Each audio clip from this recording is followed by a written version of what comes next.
New Orleans Saints quarterback Jameis Winston recently ranked as the number 2 quarterback in the NFC South, but where those rankings placed him across the NFL is simply disrespectful. We got all that and a little bit of lagniappe for you on today's episode of Locked On Saints. You are Locked On Saints, your daily New Orleans Saints podcast. Part of the Locked On Podcast Network, your team every day.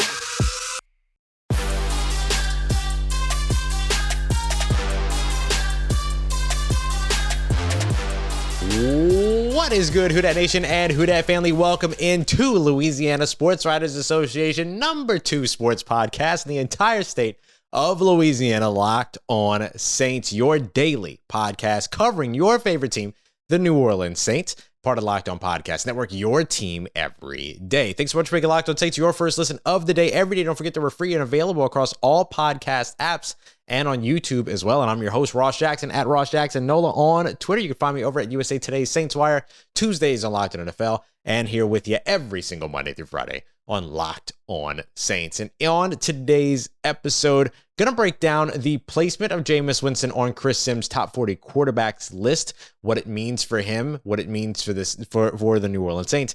We're going to take a look as well at what the New Orleans Saints offense might look like in 2022, as I've seen a lot of concern around the run-pass ratio. I'm here to tell you that's nothing to be concerned about. And finally, we'll close with a little bit of a fun conversation around the top 5 quarterbacks, Saints quarterbacks of all time, based on vibes only. So we're going to have a lot of fun on today's episode. I want to kick things off with Jameis Winston being ranked the number 2 quarterback in the NFC South by Chris Sims from over at Pro Football Talk, NBC Sports, all that.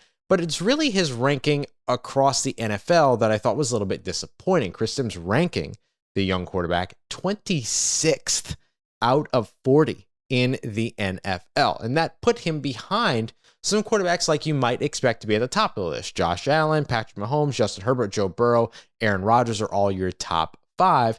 But this ranking put him down 26 behind guys like Carson Wentz, Jimmy Garoppolo, and Daniel Jones, which I thought was a very interesting choice.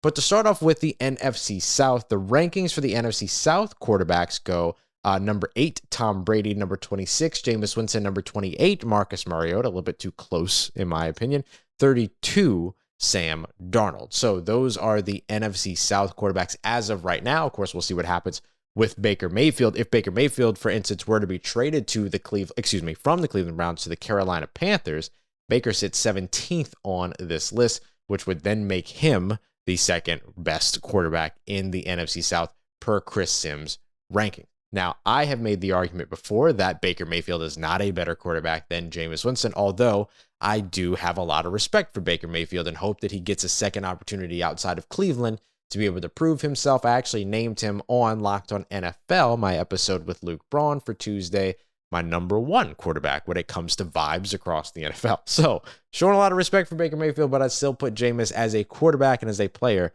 up ahead of that. So, is Baker Mayfield the second best quarterback in the NFC South? You have to put Tom Brady at the top of the list, of course. Then the argument then becomes between Jameis Winston, Marcus Mariota, and Sam Darnold.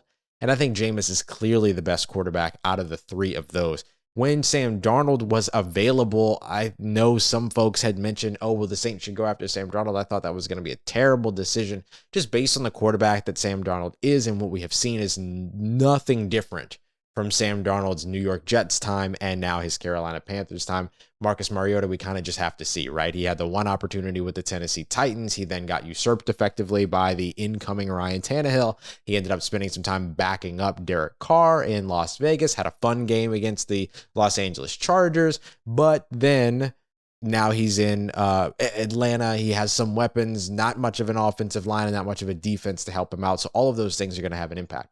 I think you look at the guys in terms of weapons around them as well, and Jameis Winston's in pretty good standing there. Yes, Tom Brady has Mike Evans, and we'll see what happens with Chris Godwin, but outside of that, he still has Leonard Fournette. He's still got O.J. Howard, Cameron Brate. They add, Russell Gage. They've got, Slotty Miller. Like, they have a lot of weapons over in Tampa that help to elevate Tom Brady. And as we talked about, the New Orleans Saints the Tampa Bay Buccaneers having maybe the best offensive line in the NFC South, I still gave that nod a little bit to New Orleans, but in terms of having those 2 new interior players that they have to replace over in Tampa Bay, if that all goes well, then they have a really good offensive line as well as a fantastic defense. So Tom Brady is in good hands in terms of what's around him, but so is Jameis. Jameis has whatever, we'll see exactly what turns out when it comes to Michael Thomas, but then you also have Jarvis Landry and Chris Olave coming in. You have a good offensive line, depending upon how Trevor Penning turns out. You have Alvin Kamara. Like, you have a lot of weapons around him as well. So those two and of course, a fantastic defense over on the other side. So those two quarterbacks are also elevated by the players that are around them, which is a good thing. But I think that the New Orleans Saints, just as a team, from a team perspective, they're better suited to handle the future than Tampa Bay is, because Tampa Bay takes a massive step back, even with all of those weapons, when Tom Brady is no longer the quarterback, moving through the future with a young Jameis Winston, or even if somebody ends up having to come in place of Jameis Winston, you're still in a really, really good situation with the team that you've built around in New Orleans, right? The vehicle that the quarterback is driving is really, really nice right now. Now, when it comes to his ranking across the top 40 and across the NFL, again, ranked 26 out of 40, which I think is just a little disrespectful. I mean, some of the quarterbacks that are immediately ahead of him, I would take Jameis over. Jalen Hurts, Trevor Lawrence, Justin Fields, Zach Wilson, Daniel Jones, Jimmy Garoppolo, Carson Wentz, Baker Mayfield is right there. Mac Jones, maybe you can make an argument for. You can maybe make an argument in favor of Trevor Lawrence or Justin Fields, depending upon how you feel about their ceiling. But I'm going to take the guy that's played in the NFL longer, right? That has shown you a little bit more than what you've seen with those other guys. And especially like Zach Wilson and Daniel Jones, like neither of those guys look like they're going to pan out at this point. And I know it's a little early for Zach Wilson, but I have my doubts about Zach Wilson coming into the NFL as a whole. So I would easily take Jameis at least over those two. I've already talked about why I would take Jameis over Baker Mayfield. And then Carson Wentz and Jimmy Garoppolo are doing where, right? So for me, I would take Jameis as maybe a top 20 quarterback at least. And then probably some of these other guys I could make arguments around: Ryan Tannehill, Matt Ryan, Kirk Cousins, this version of Matt Ryan. Kirk Cousins as maybe even getting Jameis Winston into the top 15 when it comes to quarterbacks. Now, it's hard to argue him into the top 10 with some of the names that are up there, of course. But hey, look, I think anybody could try to make that argument, because look, quarterback rankings are just quarterback rankings, right? Like, it's all about opinion and who you like better and play style and all of those other things. But for me, like, this is just kind of pushing Jameis a little bit further down the list than I think you really needed to. But hey, creates a really good conversation point, and certainly we've aided that exact situation as well. So Jameis Winston, number 2 quarterback in the NFC South. I would agree with that. Number 26 quarterback in the NFL, however, let's not be a little crazy. All right, so coming up next, though, we're going to dive into what the offense around the New Orleans Saints, or around Jameis Winston for the New Orleans Saints, will look like in 2022. I've seen some concerns about run-pass ratio and how that will somehow negatively impact what the New Orleans Saints offense will do in 2022, which is interesting. Just looking back over the course of the past 5 years, you can see that that's easily not the case. So we'll break all of that down as we continue on with today's episode of Locked On Saints. But before we get to that, I want to tell you a little bit about our friends over at BetOnline. So whether you're looking at win totals for the 2022 season, you want to look at division finish placements, MVP, like futures on MVP awards, offensive rookie of the year, all of that, which Chris Olave is heavily favored there, or is in the top there as a number 2 guy, tied with a few other players. Jameis Winston, Michael Thomas, both in the running for comeback player of the year, and they're both within the top 3. So there's a lot of Saints stuff you can already get involved with. And if you don't want to do that, you can get involved in any of the other things that are going on around the NFL, like where Deebo Samuel is going, what's going to happen, like what's Russell Wilson's passing yardage going to look like with his new team, all of that. And then there's, of course, like NBA with all the potential player movement coming up, and the MLB, of course, with all the games going on. So there's so much that you can get in on. Oh, and of course, the what's it going to be? Adrian Peterson and Le'Veon Bell boxing match. It's going to take place at the end of July, apparently. So like, so much for you to check out. So anyway, just go and check it all out. It's all there for you over at BetOnline, where the game starts. All right, family, continuing on with today's episode of Locked On Saints. Don't forget to also go and check out our friends across the parking lot over at the Smoothie King Center, Locked On Pelicans. Jake Madison, getting you all caught up, getting you everything you need to know about your New Orleans Pelicans. We appreciate you so much for making Locked On Saints your first listen of the day every day. Don't forget, we're still here every Monday through Friday. Had a fun episode yesterday breaking down Demario Davis's contract extension, why it's so important that it happened now, and what the contract extension through 2024 tells you about what the New Orleans Saints believe about themselves in the near future. Really, really great stuff and fun stuff for you over on yesterday's episode. But today, we're talking quarterbacks for the most part here. We broke down Jameis Winston, kind of his ranking on Chris Sims, quarterback rankings, where he fits in around the scope of the NFL as well. And so now I want to jump into a little bit of the context around like what this offense looks like around Jameis Winston. Because there are some question marks there, right? You have Dennis Allen who's saying that they want to be a team that runs really well and that has a very good defense. And of course, that's what that team has effectively been since 2017, a little bit more 2018, and certainly over the course of the past 2 years, right? Particularly the defensive side, where they've been a top 5 scoring defense in 2020 and 2021.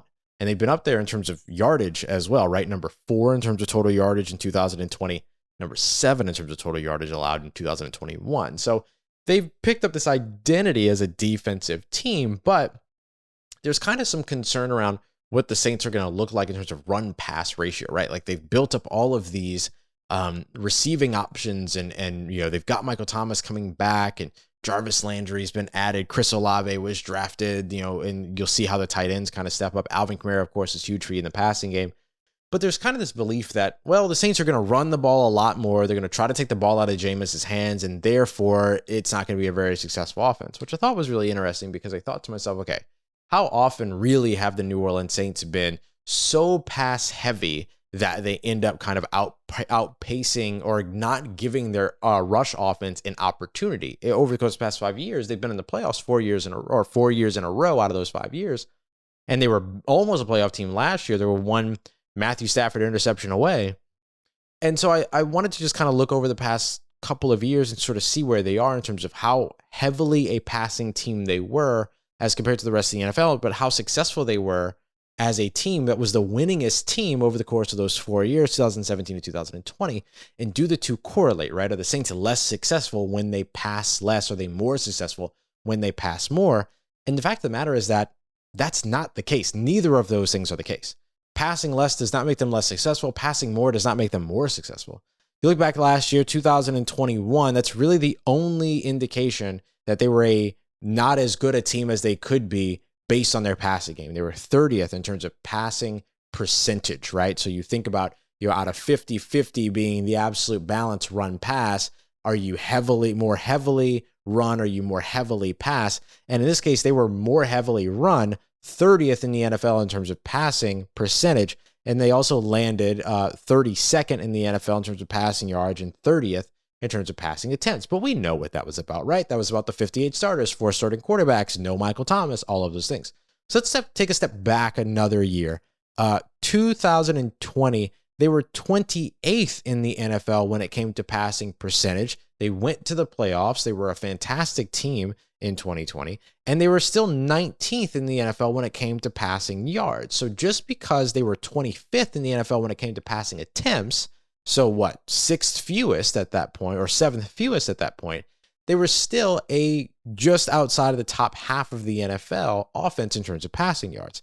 It gets better. 2019, they were 13th in terms of passing percentage, 13th in terms of passing attempts, 7th in the NFL in terms of passing yards. 2018, 20th in the NFL in passing percentage, 23rd when it came to passing attempts, 12th in the NFL in terms of passing yards. So again, volume does not always equal production, and the New Orleans Saints have been a big-time identifier of that for the past 5 years. 2017, perhaps the most obvious, 28th in the NFL when it came to passing percentage, 19th in passing attempts, 5th in yardage, top 5 in passing yards at 2017. Now, 2017, 18, and 19 were all like Super Bowl contending teams. You can make the argument for 20 as well.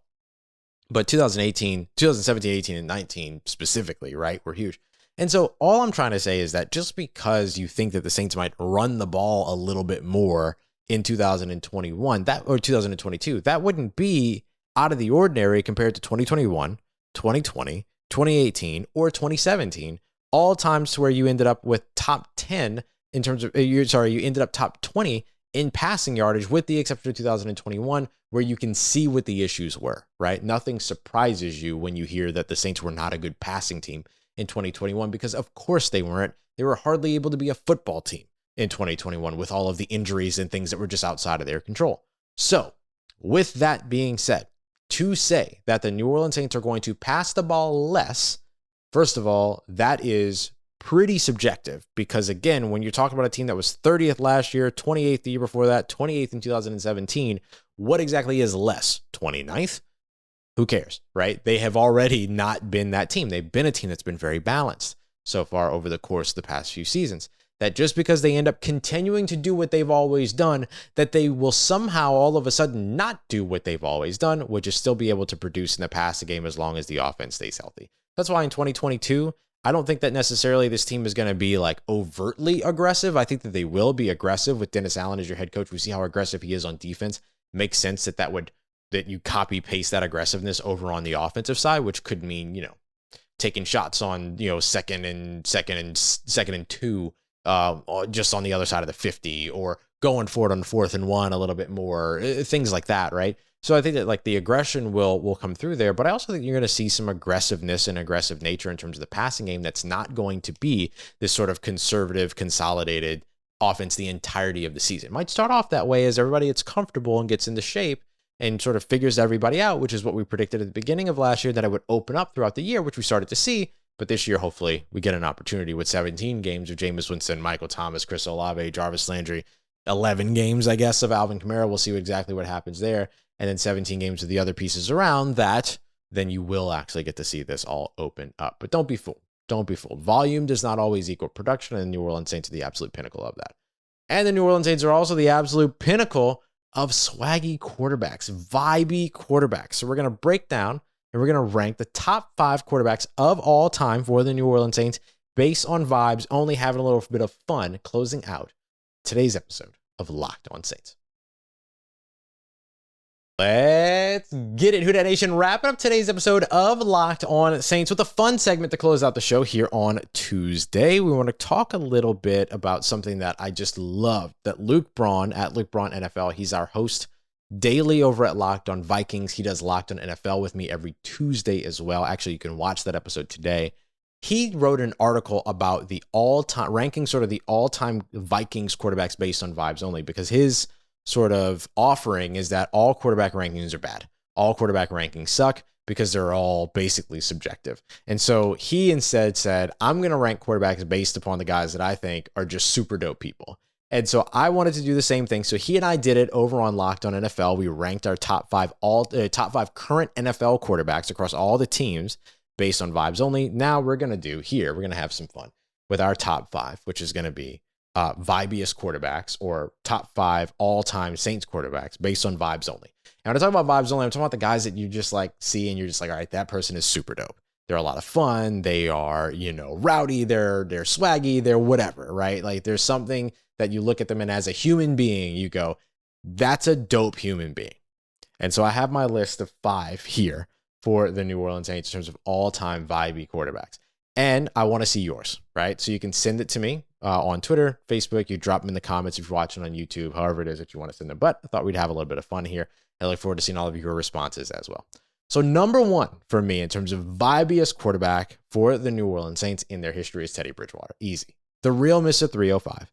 You think about him with the bicycle. You think about him, that gif with him with the camera, him dancing in the locker room. So he really got like the locker room dancing stuff really started for New Orleans. Like he was the guy that drew a lot of the attention to that and everything. I remember at the time I was writing for a blog called All Saints Considered, and we posted a video that, had gotten posted from them in the locker room and everything. And we posted up on Twitter and it like blew up. We had news stations calling and asking like, can we use this in our newscast and all this other stuff?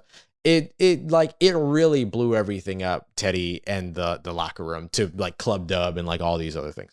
So I think that like Teddy is really just that guy. Plus you think about him just being like having this incredible story, this redemption arc that he had. Now he's back in Miami playing at home in the 305 in Dade County, doing everything he's doing. Like the sort of swelling of Choppa style and how important that became that season for New Orleans Saints fans. Even though the dance isn't necessarily actually like Choppa style related, it's just a Miami thing. It all worked out really well. I just think, doing the super strut, like all this stuff, like Teddy Bridgewater vibes, unmatched, unchecked. Like Teddy Bridgewater is the vibiest New Orleans Saints quarterback that there ever was. Number 2, I'm going Ken Stabler. Ken Stabler. Go ahead and Google Ken Stabler Saints right now. I'll wait. Go ahead and Google it. Look at him. Isn't he just majestic? Isn't he just majestic? That is a photo of him from either 36, 37, 38 years old. If you're watching the video side and you're wondering, just Google it. Just Google it. I'm not going to pop it up there because I'm not going to get copyright struck for using somebody's photo. But Google it. Ken Stabler played football in the 70s, played with the New Orleans Saints in the 80s, played football in the 70s with the then Oakland Raiders. He and that Oakland Raiders team is a big part of, like, when we're talking about vibes, like, they were vibes. Like, they're the reason why, like, football players have personalities all of a sudden. Like, they are a huge part of what modern day football looks like because of who Ken Stabler and the rest of that Oakland Raiders offense, that rest of that Oakland Raiders team was. Like, they were a good team. They won a Super Bowl. They were a good team and they had fun doing it. And I think that that is like a huge part of like this, like, he was built for social media. And now you look at like the social media era of football. Of course, he passed away years ago. He was inducted into the Hall of Fame, unfortunately not in his lifetime, which is an absolute crime, 2016. And then he ended up, but now you look at like the NFL players here and the way that they like operate on social media. Like, Ken Stabler was that before there was even social media. Like, that dude got in trouble for allegedly attaching like a magnetic key box to the bottom of a reporter's car that had, let's just say, paraphernalia in it, and nearly got that dude arrested. It like, just nuts, this guy. And but also just like, there's a piece about him over Bleacher Report called The Consummate Teammate and stuff. Just like, everyone loved this dude as well. So vibes for Kenny Stabler. Number 3, Aaron Brooks, Air Force Ones on Superdome turf. What else do I have to say? That man rocked. Air Force Ones on the Superdome turf. That's all I need. That's number 3. That's Aaron Brooks. All right, number 4, I had to find a place to put him in this list because there was no way I was going to do top 5 without him. We're not talking about best quarterbacks of all time in terms of play on the field when it comes to this list, but I have to have Drew Brees on this list. So I kind of just chose to put him 4th here. I could actually choose to put him 5th based upon who's number 5. I can go either way. Maybe it just depends upon how I'm feeling on a certain day. But like, Drew Brees going out on his own terms, the love that he has for his kids, the great things that he's done around, the city of New Orleans and everything. And just like being a dude that like, there is a vibe and then there are other vibes, but there is a vibe of like guys that can't dance who still dance. And Drew Brees is that dude. Drew Brees might not be the greatest dancer, but he's still going to dance and he's still going to celebrate. And that is a vibe because that's some confidence right there. And also just like, way to just always be the smartest person in a room without making everyone feel like you're the smartest person in the room, but then be the smartest person on the football field at all times and no one forgets it. Like, just the humble nature that comes with that, right? Like, that's vibes. That's pretty dope. So I got Drew Brees at number 4. Number 5, current New Orleans Saints quarterback Jameis Winston. Pick whichever one. Running through the gauntlet, him accidentally talking about contraceptives when he was trying to talk about running back tandems, him accidentally, making up phrases like smooth as the other side of the pillow, him with eating a W, but then like embracing it later on, him throwing a touchdown errantly into the back of the end zone that he was actually trying to throw away, but then the receiver went up and got it, and him saying that it was all God's plan, basically. Like, that is Jameis Winston. Like, Jameis Winston is absolute vibes. Him dancing, him and Marquez Callaway always dancing at practice, all of that. Like, Jameis Winston is a vibe. Tony Wiggins over at Locked On Jaguars talks about Jameis Winston all the time because he covered him when he was at Florida State, right? So a little bit of an earlier knowledge of Jameis.